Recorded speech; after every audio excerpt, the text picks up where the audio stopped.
चलिए बच्चों, हम लोग स्टार्ट करते हैं। जो हम लोग का पिछला लेक्चर हुआ था वो ओम्स लॉ तक हुआ था, और ओम्स लॉ में हम लोग एक्सपेरिमेंटल वेरिफिकेशन देखे थे, किस तरीके से V और I में ग्राफ बनता है, ये हम लोगों ने देखा था। अच्छा, ओम्स लॉ में एक नया टर्म्स निकल के आया था और बड़ा ही इंटरेस्टिंग टर्म्स था। काफी सारे हमारे माइंड में क्वेश्चन आ रहा था। मैंने बोला भी था कि आप मेरे संग इस सफर में जुड़ते जाइए। विद टाइम टू टाइम, जैसे जैसे हमारा चैप्टर डेवलप होगा, बड़ी नई नई चीजें और नई नई टेक्नोलॉजी आपके सामने आती जाएंगी। तो वहां से ओम्स लॉ में एक नया टर्म्स मिला था, आपको याद होगा, रेजिस्टेंस। जब हम लोगों ने ये फॉर्मूला लिखा था V = IR, तो वहां पर एक R मिला था और R का हमने नाम लिया था रेजिस्टेंस। आपको याद होगा इसकी यूनिट ओम होती है। तो आज का हमारा पहला टॉपिक यहीं से आगे कंटिन्यू होता है कि factors on which resistance is depend. तो देखिए, रेजिस्टेंस किन किन चीजों पे डिपेंड करता है। एक्चुअली में रेजिस्टेंस होता क्या है, हमने आपको बताया था कि V और I का रेशियो होता है। याद होगा आपको कि R जो है वो V/I होता है। न्यूमेरिकली V और I का रेशियो तो होता है मेरे बच्चों, लेकिन रेजिस्टेंस की एक और अपना सिस्टम है कि रेजिस्टेंस है क्या, कि किसी भी वायर में जब करंट फ्लो होती है तो उस करंट को फ्लो होने में एक बैरियर का काम करता है रेजिस्टेंस। तो आप जानते हैं बैरियर के किन किन फैक्टर्स पे डिपेंड करता है, यानी कि रेजिस्टेंस किन किन फैक्टर्स पे डिपेंड करता है, आज उसकी स्टडी करनी है। तो सबसे पहला फैक्टर्स होता है resistance is depend upon L for length। Means इसमें हमारा ये निकल के आता है कि resistance is directly proportional to the length of the conductor। यानी कि रेजिस्टेंस जो है वो लेंथ पे डिपेंड करता है। और आप मेरी बात को ऐसे ही मत मानिए। हमने बोला था ना आपसे पिछली क्लास में कि चिंतन और सोचना समझना जो है वो आपका है और आपको करना भी पड़ेगा। आपको मैं सिंपल सा एक एग्जांपल दे रहा हूं। जैसे एक वायर है, ये आप देख रहे हैं, और सेम थिकनेस की जो इसका एरिया क्रॉस सेक्शन वही इसका भी है। जो वायर मटेरियल ये है वही मटेरियल ये भी है। मान लो ये कॉपर का वायर है, ये भी कॉपर का है। इसका area of cross section 1 metre square है, इसका एरिया 1 मीटर स्क्वायर है। बस इतना है कि इसकी जो लेंथ हमने ले लिया 10 सेंटीमीटर ले लिया और इसकी लेंथ 15 सेंटीमीटर ले लिया।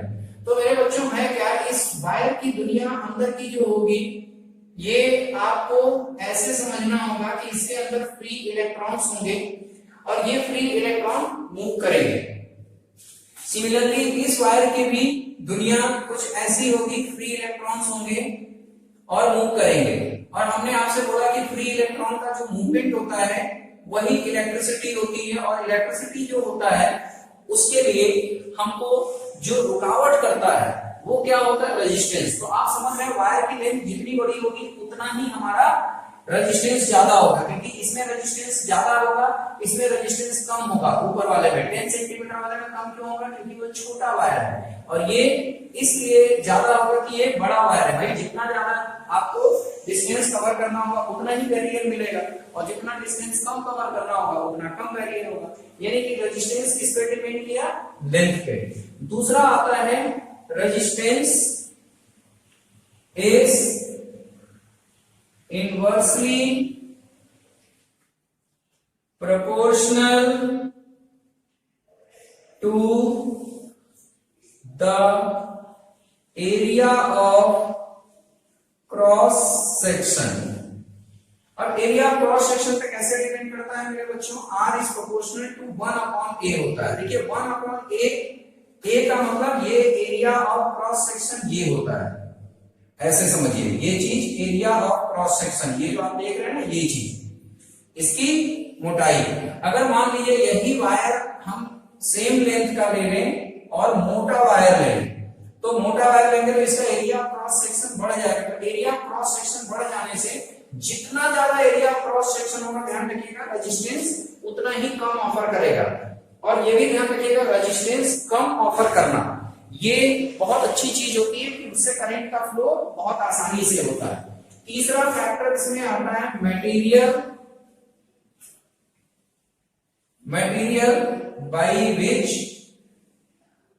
which the wire is made, यानी कि उस मटेरियल पे भी डिपेंड करता है जिस मटेरियल से वायर बना होता है। फॉर एग्जांपल मैं आपको एक एग्जांपल दे दूं, अगर आप सेम थिकनेस की, ये आपने ले लिया कॉपर का वायर और यही आपने एक एलॉय ले लिया, और वो एलॉय ले लिया कोई भी, नाइक्रोम ले लिया, नाइक्रोम। तो आप समझ रहे हैं एलॉय क्या होता है? Alloy is a mixture of solid in solid, यानी कि सॉलिड में सॉलिड का मिक्सचर होता है। आपको याद होगा निकेल, क्रोमियम, आयरन और एक और इसमें कोई मेटल होता है, आई थिंक शायद जिंक होता है, इससे मिलकर ये बनता है।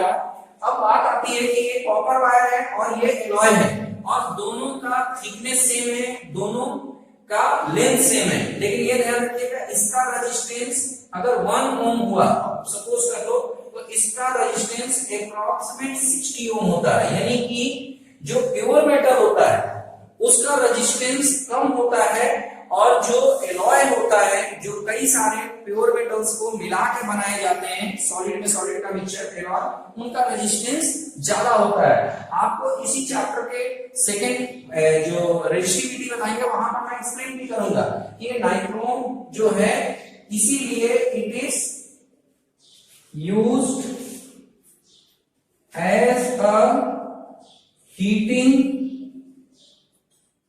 Element of heating device.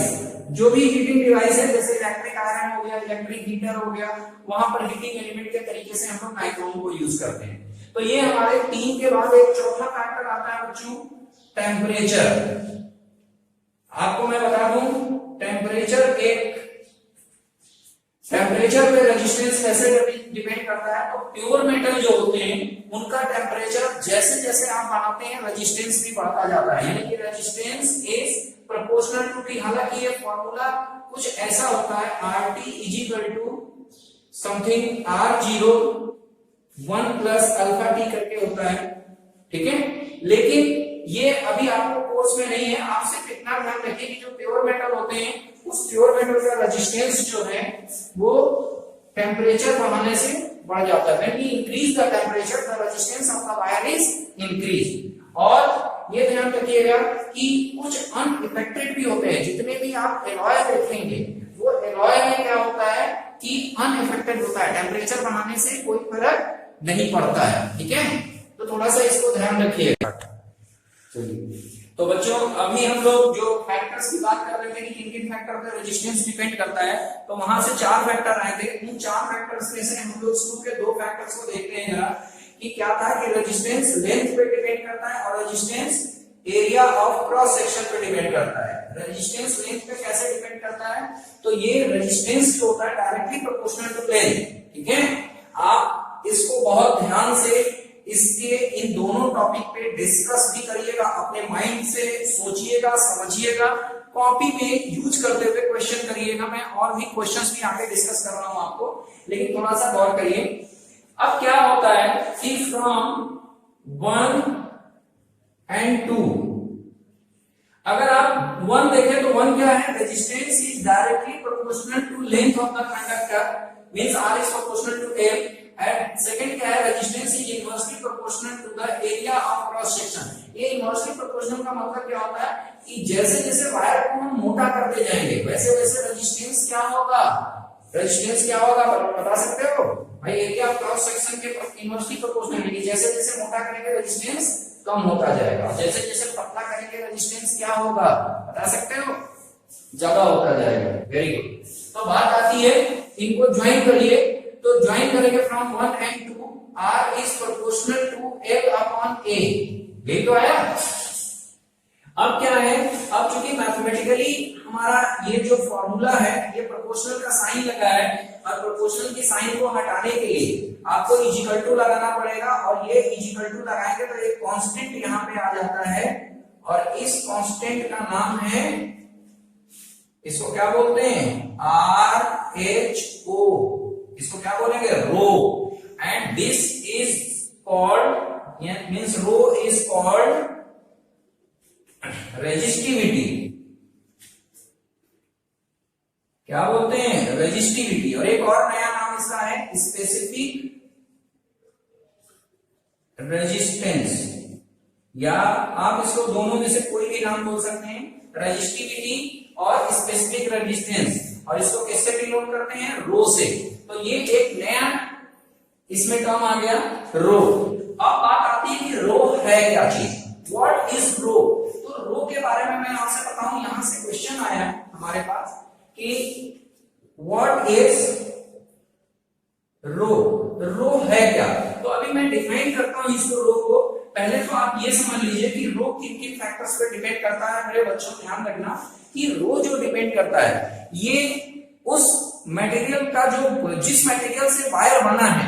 जैसे मान लो कोई भी वायर हो, और सपोज कर लीजिए वो वायर अगर मान लीजिए कॉपर का है और उसको हमने दो टुकड़े कर दिया, तो दो टुकड़े कर देने से ध्यान रखना बच्चों, लेंथ चेंज हो जाएगी तो रेजिस्टेंस चेंज हो जाएगा। लेकिन दो टुकड़े आपने कर दिया तो लेंथ चेंज हुआ, लेकिन उसकी रेजिस्टिविटी या स्पेसिफिक रेजिस्टेंस चेंज नहीं होगा।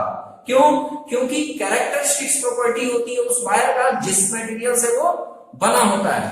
ठीक है, तो मेनली पूछा जाता है कि जो रो होता है वो डिपेंड किस पे करता है। तो आप ध्यान रखिएगा, रो जो है वो डिपेंड करता है टेम्परेचर पे और मटेरियल पे। अगर मान लीजिए एक क्वेश्चन आया है, इसमें बहुत सिंपल सा क्वेश्चन था, और ज्यादातर क्वेश्चन कंफ्यूजिंग आते हैं ये, कि मान लीजिए एक क्वेश्चन आपको हमने दे दिया कि एक कॉपर का वायर है ये, और ये 10 सेंटीमीटर का है, आप देख रहे हैं। It is cut into 2 part, 2 part में कट कर लिया गया। तो क्या ये भी मुझे बताना पड़ेगा क्या आपको कि एक पार्ट कितने सेंटीमीटर का होगा, इक्वल पार्ट में कट किया गया कितना होगा, 5 सेंटीमीटर। कोई बताने की जरूरत नहीं है। बहुत बुरा लग गया होगा बच्चों को कि इतनी इजी चीज हमसे पूछ रहे। ठीक है, कोई बात नहीं, मैं मान के चलता हूं कि मेरे से गलती हो गई, चलते हैं आगे बढ़ते हैं। तो ये हमारा 5 सेंटीमीटर का, 5 सेंटीमीटर का एक वायर हुआ और 5 सेंटीमीटर का एक। तो इसका रो सेम होगा, ये ध्यान रखिएगा। यानी कि रो मतलब स्पेसिफिक रेजिस्टेंस, यानी कि रेजिस्टिविटी दोनों की सेम होगी, लेकिन रेजिस्टेंस दोनों का चेंज हो जाएगा। अगर मान लीजिए इसका रेजिस्टेंस 10 ओम है तो इसका रेजिस्टेंस कितना हो जाएगा, कम हो जाएगा, 5 ओम हो जाएगा, और इसका भी 5 ओम हो जाएगा। ध्यान रखना, बढ़ जाएगा। अभी इसकी कुछ न्यूमेरिकल्स भी हम लोग डिस्कस करेंगे इसके ऊपर, लेकिन एक सिंपल सा क्वेश्चन था, काफी पूछा जाता, इसलिए मैंने बता दिया। तो बात आती है कि रो है क्या चीज, थोड़ा सा हम लोग देखते हैं, और रो की यूनिट क्या होती है। तो देखते हैं बच्चों, हमारे पास जो फॉर्मूला निकल के आया वो क्या आया है, R is equal to rho L upon A। ठीक है, R is equal to rho L upon A। अक्सर हमारे पास इस फॉर्मूले के साथ प्रॉब्लम आती है याद करने में कोई चीज ही नहीं, आप समझ लीजिए। और क्या हुआ कि रेजिस्टेंस किन किन फैक्टर्स पे डिपेंड करता है ये भी आप समझ गए, और रो किन किन फैक्टर्स पे डिपेंड करता है ये भी। अब इस फॉर्मूले की जरा बात कर लेते हैं। यहां से हम रो निकालेंगे मेरे बच्चों, तो क्या हो जाएगा, A को आप यहां लाएंगे, यानी कि R into A upon L। ठीक है, अब थोड़ा सा मैं डिफाइन करता हूं, डिफाइन रेजिस्टिविटी। तो डिफाइन रेजिस्टिविटी वर्ड जब आया तो आप जरा समझिए, एक आप वायर ले लो मेरे बच्चों, और इस वायर को देखिए, अगर हम इस वायर का लेंथ 1 मीटर ले रहे हैं और इसका area of cross section A 1 metre square ले रहे हैं, तो rho is equal to R A कितना है 1 मीटर स्क्वायर, और लेंथ कितना है 1, तो ये कैंसिल हो जाएगा, आर इजिकल टू क्या आ जाएगा, रो। यानी कि जो वायर है उसका लेंथ 1 मीटर हो और area of cross section 1 metre square हो, तो आखिर उस वायर का भी कोई ना कोई रेजिस्टेंस होगा ना, वही रेजिस्टेंस ही हमारा रेजिस्टिविटी होता है। तो आप इसका डेफिनेशन क्या लिखेंगे कि resistivity is numerically equal to the resistance of the wire, ठीक है, resistivity of the wire is equal to the resistance of the wire having length 1 meter and area of cross section is 1 meter square या 1 square. आप अपनी language में लिख लीजिएगा। तो क्या हुआ, अगर एक वायर ले लें जिसकी लेंथ 1 मीटर हो और area of cross section 1 metre square हो, तो जो उस वायर का रेजिस्टेंस होगा वही हमारा रेजिस्टिविटी होगा। अब बात आती है, यहां से क्वेश्चन पूछा जाता है कि यूनिट, यहां मैं लिख रहा हूं प्यारे बच्चों, जरा बोर्ड पे देखिएगा, यूनिट ऑफ स्पेसिफिक रेजिस्टेंस और रेजिस्टिविटी। मैं यहां पर लिख दे रहा हूं, देखिए, स्पेसिफिक रेजिस्टेंस और रेजिस्टिविटी, मैं बार बार नहीं बोलूंगा, आप देखते रहिएगा, दोनों सेम चीज होती है, रो से डिनोट करते हैं। तो आइए इसकी यूनिट देखते हैं। रो इज इक्वल टू क्या आएगा बच्चों, R into A upon L। R की यूनिट क्या होती है, ओम, A की यूनिट मीटर स्क्वायर और L की यूनिट मीटर। तो ये मीटर से मीटर कैंसिल, रो की यूनिट क्या आ जाएगा मेरे बच्चों, ओम इंटू मीटर।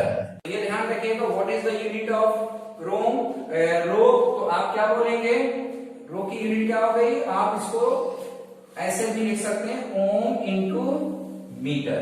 ये एक क्वेश्चन आता है।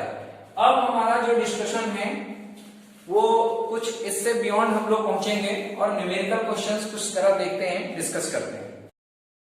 तो बच्चों, हम लोगों ने जो रेजिस्टिविटी को देखा था और रेजिस्टिविटी में हम लोग यहां तक आ गए थे, formula R is equal to rho ले, ठीक है।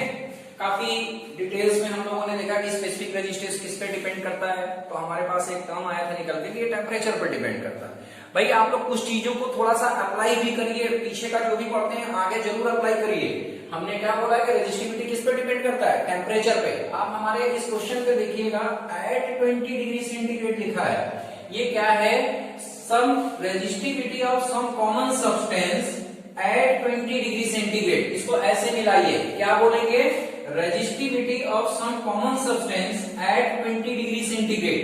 मेरे प्यारे बच्चों, मैं आपसे कुछ बात बहुत ही डीपली करने जा रहा हूं, आप बहुत ध्यान से इसको समझने की कोशिश करिएगा और तब तक समझिएगा जब तक पूरा समझ में ना आ जाए। तो देखते हैं, बात आती है ये कि रेजिस्टिविटी टेम्परेचर पे डिपेंड करता है। आपकी एनसीईआरटी में इसकी एक पूरी टेबल दी गई है, उस टेबल से बेस्ड क्वेश्चन भी आते हैं। हम इस पूरी टेबल को ब्रीफली एक्सप्लेन करते हैं कि सबसे पहले आपके इस टेबल में देखिएगा तो कंडक्टर्स दिए गए हैं जो गुड कंडक्टर होते हैं। गुड कंडक्टर की रेजिस्टिविटी बहुत कम होती है, ध्यान रखिएगा। आप देख रहे हैं इनकी रेजिस्टिविटी आप 10 to power -8 ohm into 10 to power -8 के ऑर्डर में। 10 टू पावर -8 बहुत छोटी क्वांटिटी होगी, आप अंदाजा लगा सकते हैं 1.20 में हम किससे डिवाइड कर दें, आप इससे डिवाइड करके देख लीजिए, बहुत छोटी क्वांटिटी आएगी।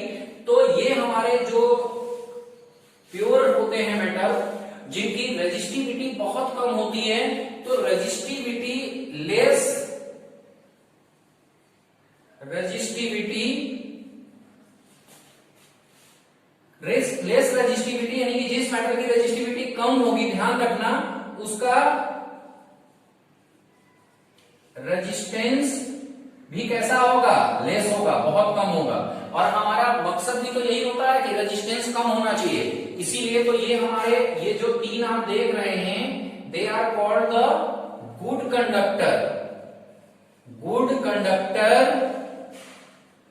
Of electricity. कोई भी आपसे पूछे कि इलेक्ट्रिसिटी के गुड कंडक्टर कौन कौन से होते हैं, तो सिल्वर हो गया, कॉपर हो गया, एल्यूमिनियम हो गया।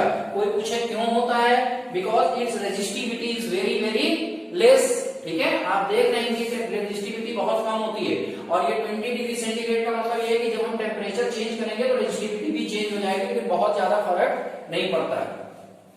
ये देखिए बल्ब में होता है जो फिलामेंट होता है, आप देख रहे होंगे इसका जो रेजिस्टिविटी है ये कंपैरेटिवली ज्यादा है थोड़ा। क्यों? क्योंकि ये हाई टेम्परेचर पे भी मेल्ट ना हो, इसलिए ऐसा होता है। तो जरा हम लोग कॉपर में, सिल्वर में और एल्यूमिनियम में बात कर लें। आपने देखा कि सबसे कम रेजिस्टिविटी इसमें बच्चों किसकी है, तो आपका आंसर होगा सिल्वर का है। तो जब सिल्वर का है तो इसके मतलब इसका रेजिस्टेंस भी कम होगा, यानी कि देखिए आपका बेस्ट कंडक्टर ये कैसा होना चाहिए, बेस्ट कंडक्टर इलेक्ट्रिसिटी का कैसा होना चाहिए, बेस्ट कंडक्टर। और ये जो कॉपर है सेकंड नंबर पे आएगा कंडक्टर में, यानी कि सबसे बढ़िया कंडक्टर कौन सा होगा, सिल्वर का, उसके बाद कौन सा होगा, कॉपर का, और उसके बाद कौन सा होगा, एल्यूमिनियम का। लेकिन हम लोग सिल्वर को कभी भी ट्रांसमिशन जहां पर भी इलेक्ट्रिसिटी का होता है उसमें हम लोग वायर में यूज क्यों नहीं करते हैं, due to the cost factor, क्योंकि बहुत महंगा पड़ेगा। हम लोग कॉपर और एल्यूमिनियम को यूज करते हैं। जो सिल्वर है, मैं आपको बता दूं, सिल्वर का जो यूज किया जाता है वो सोलर सेल में करते हैं। कहां पे करते हैं बच्चों, सोलर सेल में। आपने देखा होगा वो महंगा भी पड़ता है। जो सोलर पैनल्स होते हैं ना, उसमें जो सेल्स होते हैं उनको आपस में कनेक्ट करने के लिए कनेक्टिंग वायर्स में सिल्वर का यूज किया जाता है। ठीक है, बात आती है उसके बाद एलॉय की। एलॉय में ध्यान रखिएगा, एलॉय की जो रेजिस्टिविटी होती है, एलॉय क्या होता है पहले तो आप समझ लो, पिछली उसमें हमने बताया भी कि एलॉय क्या होता है कि सॉलिड में सॉलिड का मिक्सचर होता है। तो नाइक्रोम आप देखिए, जो हीटिंग एलिमेंट इलेक्ट्रिक आयरन वगैरह का जो बनता है वो इसी से बनता है। ठीक है, तो यहाँ पर जो नाइक्रोम आप देख रहे हैं इनकी रजिस्टिविटी प्योर मेटल से ज्यादा होती है। और कितनी ज्यादा होती है आप इसको देख सकते हैं। जैसे मान लीजिए आप कॉपर को ले लीजिए, कॉपर का ले लीजिए और नाइक्रोम का ले लीजिए। तो आप कॉपर को देखिए 1.69 इंटू 10 टू पावर -8, और ये कितना है 110 इंटू 10 टू पावर -8। इसको सॉल्व कर लीजिएगा तो ये कॉपर, और उल्टा कर लीजिए आप इसको, नाइक्रोम अपॉन कॉपर अगर आप कर लेते हैं बच्चों तो ये 110 ऐसे सॉल्व कर लीजिएगा, डेसिमल हटा लीजिए तो 110,169, ये अप्रोक्सीमेट 65 टाइम्स के आसपास आएगा। आप रियल एग्जैक्ट कैलकुलेशन आप देख लीजिएगा। तभी मैंने वहां पर लिखा भी था, पहले बताया भी है, इसी चैप्टर में मैं बता रहा हूं कि अप्रोक्सीमेट 60 टाइम्स होता है, यानी कि कॉपर का 1 ओम का रेजिस्टेंस नाइक्रोम का अप्रोक्सीमेट 60 टाइम्स होगा। उसके बाद बात आती है मेरे बच्चों सेमीकंडक्टर। सेमीकंडक्टर्स क्या होते हैं, सेमीकंडक्टर्स और जरा ध्यान रखिएगा, सेमीकंडक्टर क्या होते हैं, ये जैसे कोई भी जर्मेनियम है मान लो और सिलिकॉन है, सबसे ज्यादा आज के डेट में हमारी लाइफ सेमीकंडक्टर्स पे डिपेंड है, क्योंकि ये वो सब्सटेंस होती है जो डोपिंग करके, यानी कि इम्प्योरिटी मिला के इसको कंडक्टर बनाया जाता है। ठीक है, और जब बहुत ही स्मॉल अमाउंट का करंट जब हम लोगों को लेना होता है, 2 एम्पियर 3 एम्पियर इस तरीके से आपने देखा होगा, तो वहां पर हम लोग इसको यूज करते हैं। और ये सेमीकंडक्टर एक जर्मेनियम दिया है, जर्मेनियम का 0.6 ओम इंटू मीटर। मतलब मेरा ये कहने का मतलब प्योर मेटल की रेजिस्टिविटी बहुत कम होती है, एलॉय की उससे ज्यादा होती है, और सेमीकंडक्टर की उससे ज्यादा होती है, और फाइनली इंसुलेटर आता है। तो व्हाट अबाउट द इंसुलेटर, हम लोगों ने पहले पढ़ा है, जैसे जैसे आप स्टेप बढ़ते जाते हैं तो आपने देखा होगा इंसुलेटर के बारे में आपने पढ़ा कि इंसुलेटर वो होते हैं जो करंट का फ्लो उसमें से हो ही नहीं सकता। जैसे मान लो प्लास्टिक है, इंसुलेटर है, एबोनाइट है, रबड़ है, ये सब के सब क्या है, इंसुलेटर है, ग्लास है, ये इंसुलेटर है। तो भाई क्यों इंसुलेटर है, उसमें करंट फ्लो नहीं होता है तो वो इंसुलेटर हो गया। अब बात आती क्यों नहीं होता है, ये गौर करिए, क्यों, क्योंकि उनकी रेजिस्टिविटी बहुत ज्यादा होती है। आप देख रहे हैं it is very very big quantity, बहुत बड़ी क्वांटिटी, 10 टू पावर 10 और 10 टू पावर 14 के ऑर्डर में होता है। तो इतनी ज्यादा रेजिस्टिविटी होने से उतना ही ज्यादा रेजिस्टेंस होगा, और जितना ज्यादा रेजिस्टेंस होगा उतना ही वो करंट नहीं फ्लो होने देगा भाई। वो तो बिल्कुल एकदम डंडा लेके खड़ा रहेगा कि आओ मेरे अंदर से फ्लो होके दिखाओ तो जाने। क्यों? क्योंकि उनकी रेजिस्टिविटी बहुत है, और रेजिस्टिविटी बहुत है तो वो विरोध भी, वो एक बैरियर का जो काम कर रहा है रेजिस्टेंस, जो करंट को फ्लो होने में, वो बिल्कुल एकदम दम से खड़ा हो जाएगा कि आइए करके दिखाइए। इसीलिए इंसुलेटर होते हैं। आपसे पूछा जाए कि रेजिस्टिविटी सबसे कम किसकी होती, तो आपका क्या उत्तर होगा? वेरी गुड, प्योर मेटल का। आपसे कोई पूछे उसके बाद किसकी होती है, तो आप बोलोगे एलॉय की। उसके बाद ज्यादा किसकी होती है? सेमीकंडक्टर की। और सबसे ज्यादा रेजिस्टिविटी किसकी होती है? बहुत बहुत बहुत ज्यादा, तो आपका आंसर होगा इंसुलेटर का। तो यहां पर कंडक्टर, सेमीकंडक्टर और इंसुलेटर को एक नया डेफिनेशन आ गया निकल के, ठीक है। और एक क्वेश्चन यहां से आता है कि why nichrome is used as a heating element. मैंने वहां पर क्वेश्चन भी लिया था, तो मैं आपको बता दूं कि nichrome is used as heating element because its resistivity is more than pure metal। तो रेजिस्टिविटी ज्यादा होने से क्या होगा? रेजिस्टेंस ज्यादा होगा, और रेजिस्टेंस ज्यादा होने से मेरे बच्चों क्या होगा?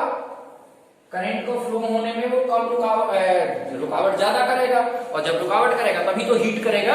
अगर मान लो करंट फ्लो हो गई तो कहां से हीट करेगा? अगर मान लीजिए हम आपको बोलते हैं कि वायर है कोई, अगर आप देख लीजिए ये वायर है और इस वायर में करंट फ्लो हो जाए तो ये हीट होगा? नहीं होगा। अगर इसमें करंट फ्लो होने में थोड़ा सा रुकावट डाले तो हमारा क्या होगा? हीट होगा। वही तो इलेक्ट्रिक आयरन में होता है। कभी आप देखिएगा उनके कॉइल्स को देखिएगा, जो उनके हीटर के अंदर जो कॉइल होते हैं वो ऐसे होते हैं ना, आपने देखा होगा। वो क्या होता है कि ये करंट जब घूमती रहती है ज्यादा से ज्यादा रुकावट मिलता है, जिससे वो हीट होता जाता है। अभी हीटिंग इफेक्ट में भी आप आगे यही चीज पढ़ेंगे। और एक और इसमें होता है कि नाइक्रोम को क्यों यूज करते हैं? Nichrome do not oxidise at high temperature. Oxidise का मतलब बर्न, मतलब बहुत ज्यादा टेम्परेचर पे बर्न नहीं होता, ऑक्सीडाइज नहीं होता, ठीक है। तो ये दो रीजन है, आप नोट कर लीजिए। और इस क्लास तो बच्चों अब हम लोगों ने resistivity of some common substance की बात की थी, और वहां पर कुछ नोट करने वाला पॉइंट हमने टेम्परेचर दिया था। देखिए कुछ पॉइंट्स आपके माइंड में होना चाहिए। एक लाइन में क्वेश्चन आ गया ऑब्जेक्टिव में कि on which factor resistivity is depend, तो हमारे बच्चे उसका आंसर बड़ा आसानी से दे देंगे कि टेम्परेचर पे डिपेंड करता है। याद आया कि सर ने बताया था कि एनसीईआरटी की बुक में लिखा है कि some common substance at 20 degree centigrade, यानी कि resistivity of some common substance at 20 degree. तो 20 डिग्री का कुछ इंपॉर्टेंस है ना वहां पे, बस इसीलिए लिखा गया। अब अगला टॉपिक मैं आपसे आने जा रहा हूं, कॉम्बिनेशन ऑफ रेजिस्टेंस। यहां से मैं कुछ चीजें आपको थोड़ा सा बच्चा रिपीट कर दें कि हमारा Ohm's law, resistivity, combination of resistance, ये पूरा के पूरा टॉपिक हमारा न्यूमेरिकल पे डिपेंड है।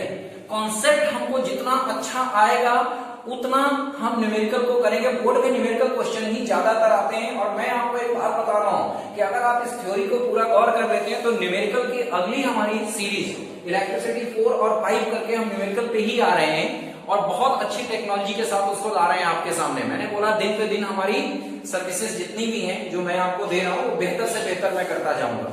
तो बात आती है कि न्यूमेरिकल्स की, तो न्यूमेरिकल्स के लिए आप अगली सीरीज को देखिएगा। मैं एक एक छोटी छोटी सी पॉइंट्स को उसको वहां पर लेके आ रहा हूं। तो आज हम लोग स्टार्ट कर देते हैं इसी सीरीज में, कॉम्बिनेशन ऑफ रेजिस्टेंस चालू करते हैं। फोर्थ हमारा टॉपिक है, क्या नाम है बच्चों? Combination of resistance. बड़ा ही ओपन माइंड से आप इस चैप्टर को मेरे साथ देख रहे हैं, एंजॉय करते हुए आपने लर्निंग अपनी आगे बढ़ाई है, और मेरी भी ये रिस्पॉन्सिबिलिटी बन जाती है कि हम धीरे धीरे आपको इस चैप्टर की डेप्थ में ले चलें। तो देखते हैं कॉम्बिनेशन ऑफ रेजिस्टेंस का मतलब क्या होता है मेरे बच्चों। हमारा जो रेजिस्टेंस है आपने पढ़ा होगा, यही रेजिस्टेंस होता है। सिंबल हम लोग यही दिखाते हैं, और जब कॉम्बिनेशन का बात होता है कि अगर हमारे पास बहुत सारे रेजिस्टेंस दिए हैं, दो दिए हैं, जैसे मान लो ये एक R1 है, एक ये R2 है और एक रेजिस्टेंस ये R3 है, हमें इन तीनों को ऐड करना आपस में। देखिए ये इलेक्ट्रिसिटी है, आप बहुत अच्छे से जानते हैं कि एक आपकी गलती आपकी पूरी एफर्ट पे पानी फेर सकता है। बिल्कुल वही चीज है कि हम लोग करते हैं ऐड तो सिस्टम से करेंगे। तो इसमें कॉम्बिनेशन हमारे दो हैं, एक है सीरीज कॉम्बिनेशन और एक है parallel combination, series and parallel. तो बात आती है सीरीज एंड पैरेलल में कि सीरीज कॉम्बिनेशन क्या होता है और पैरेलल कॉम्बिनेशन क्या होता है। देखिए सीरीज कॉम्बिनेशन का मतलब होता है, मैं आपको बताऊं, जैसे ये आप देख रहे हैं ए है और ये बी है, ये सी और डी है, ये ई और एफ है। अब क्या है कि सीरीज का मतलब है कि अगर आपने ए और बी वायर को ये लिया तो दूसरा जो सी और डी होगा वो इसके बी के साथ सी जुड़ जाएगा और ये बचा डी के साथ इसका ई जुड़ जाएगा, मतलब एंड टू एंड जुड़ते चले जाएंगे, मतलब एक का एंड और दूसरे का फर्स्ट। तो इस तरीके से हमारा सीरीज कॉम्बिनेशन होगा। अब बात आती है कि सीरीज कॉम्बिनेशन क्या है, इसको समझ के आप थोड़ा सा मेरे साथ आगे आइए। ये हमारा सीरीज कॉम्बिनेशन है। पहले हम लोग दो रेजिस्टेंस को जोड़ना देखते हैं।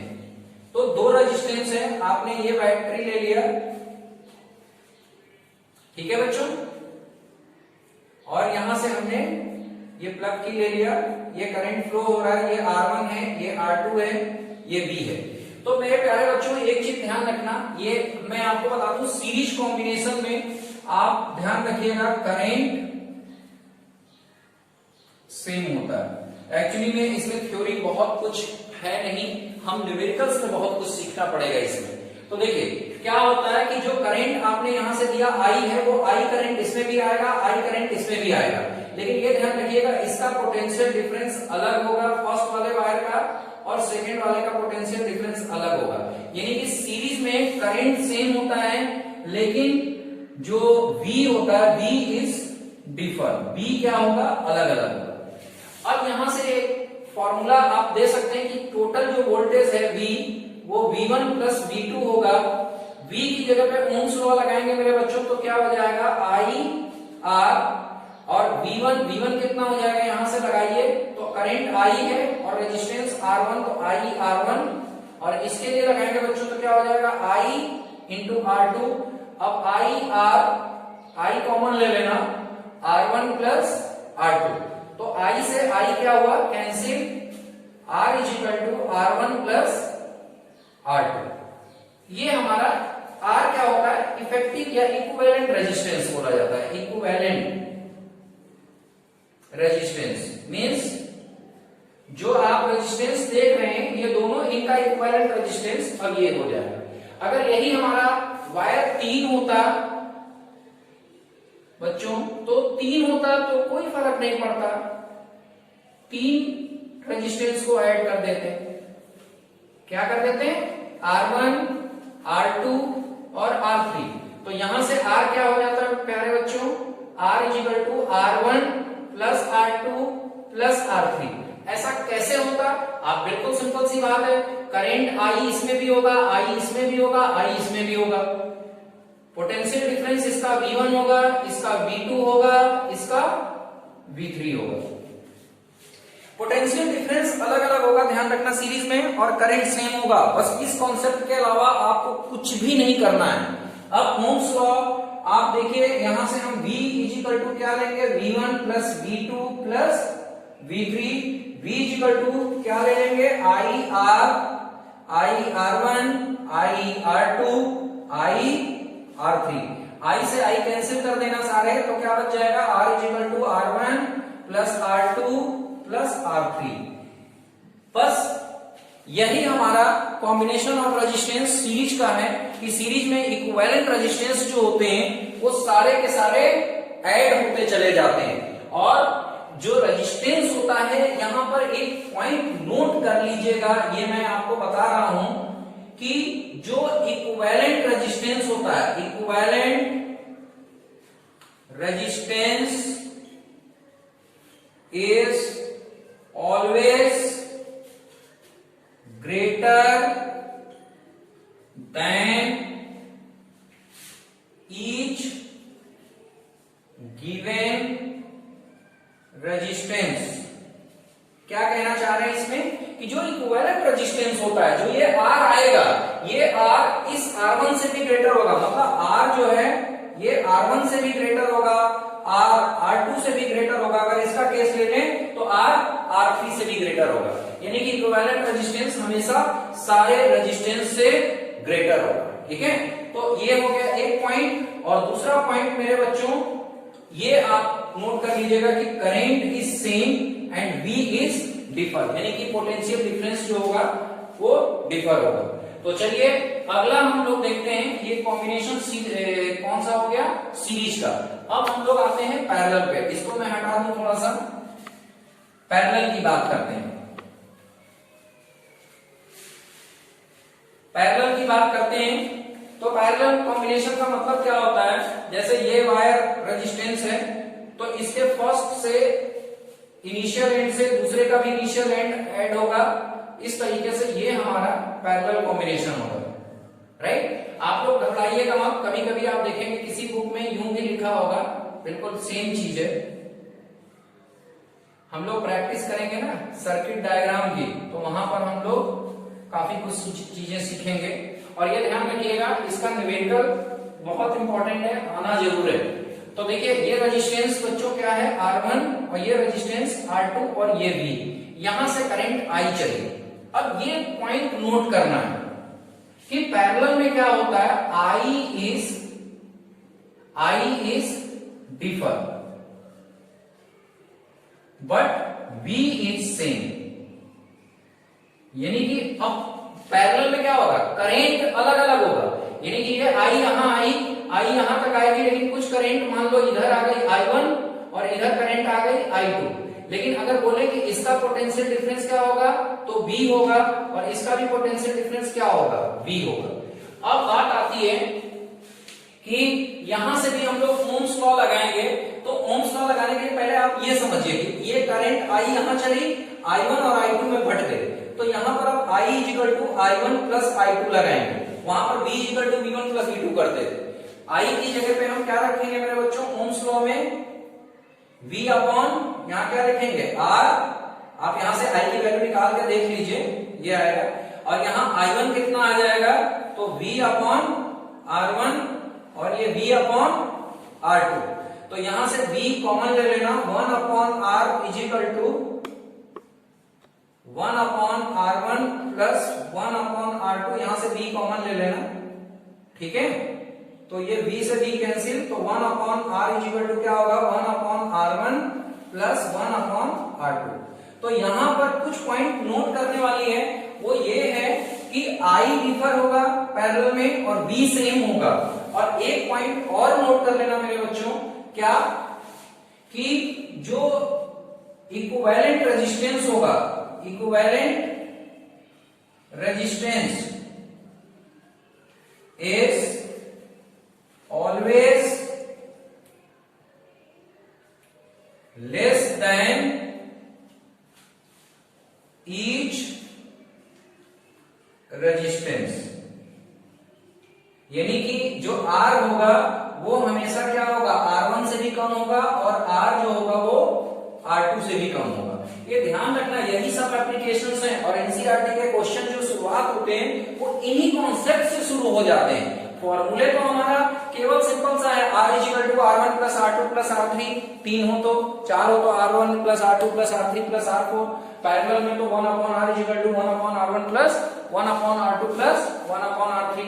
ठीक है, लेकिन कॉन्सेप्ट यही सब लगेंगे। अब यहीं पे आप जरा 3 रेजिस्टेंस को भी देख सकते हैं। 3 रेजिस्टेंस होगा तो क्या होगा मेरे बच्चों, 3 रेजिस्टेंस होगा तो क्या होगा, करंट सब में डिफर हो जाएगा। जैसे ये R1 है, ये R2 है, ये R3 है, वोल्टेज इसका भी सेम V होगा। इसका भी V, इसका भी V, करंट I1 जाएगा इसमें I2, इसमें I3, फिर वही फॉर्मूला आप लगाएंगे I is equal to I1 plus I2 plus I3, V upon R कर लेना, इसकी जगह पे V upon R1, V upon R2, V upon R3, तो 1 upon R, 1 upon R1, 1 upon R2, 1 upon R3, ये हमारा फॉर्मूला आ जाएगा 3 रेजिस्टेंस के लिए। 4 होते तो 1 upon R1 plus 1 upon R2 plus 1 upon R3 plus 1 upon R4। Equivalent resistance निकालने के लिए हमारे फॉर्मूले हैं, और हमारे बिना न्यूमेरिकल्स के अब हम इस पूरे टॉपिक को बिल्कुल कंप्लीटली समझने में हमें कहीं ना कहीं प्रॉब्लम होगी। तो आज हमारी जो थ्योरी है वो इलेक्ट्रिसिटी का 3rd पार्ट हमारा कंप्लीट होता है, और अगले पार्ट के लिए आप तैयार रहिएगा जो कि पूरी टोटली न्यूमेरिकल बेस्ड है, और आपका जो लक्ष्य है और बिल्कुल क्लियर हो गया है, और वो क्या है कि अब हमें तैयार हो जाना है, क्योंकि अब अगला जो सीरीज आने जा रहा है उसमें वो सारे क्वेश्चंस डिस्कस होने जा रहे हैं, और वो सारे क्वेश्चंस जो बोर्ड में आपको देखने को मिलेंगे। ठीक है।